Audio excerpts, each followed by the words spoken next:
Welcome back to my channel. Today, I'm showing you how to bake Pillsbury cinnamon rolls step by step. Plus, I'm sharing my honest review. And since it's a snow day outside, it's the perfect excuse to stay cozy at home and bake something warm and comforting. Before baking, I read the instructions on the can, and two things immediately stood out. First, Pillsbury says to grease the baking pan, but I didn't want the mess or extra cleanup, so I tested using parchment paper instead.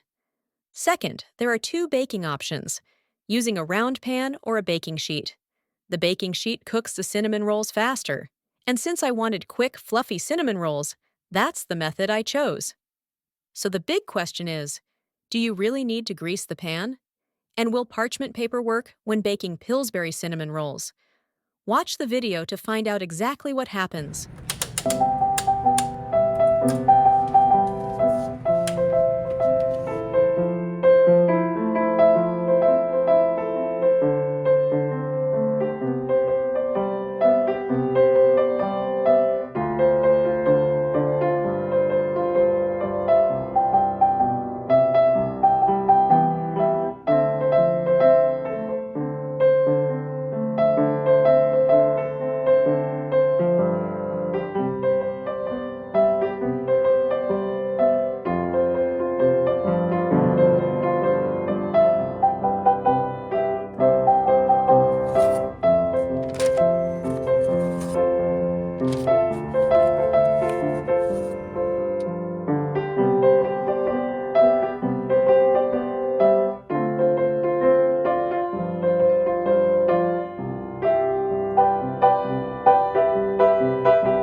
Now let's try them.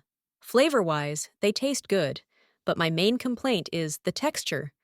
They're more biscuit-like with a cinnamon flavor, rather than that soft, fluffy texture you usually expect from a cinnamon roll. Visually, they're also not quite as appealing as the packaging. There's no defined swirl on top. They're pretty flat once baked. That said, what I do love is how fast and easy these are. In under 15 minutes, I have warm, fresh cinnamon rolls ready to eat. Cleanup was super easy too. The parchment paper worked perfectly, and there was no need to grease the pan. So would I buy them again? Definitely. They're a quick and easy breakfast that makes weekend mornings feel a little more special. Get your free one-page weekly meal planner and grocery list printable today. Click the link in the description below to download. I hope you found this video helpful. Please like and subscribe. Thanks for watching.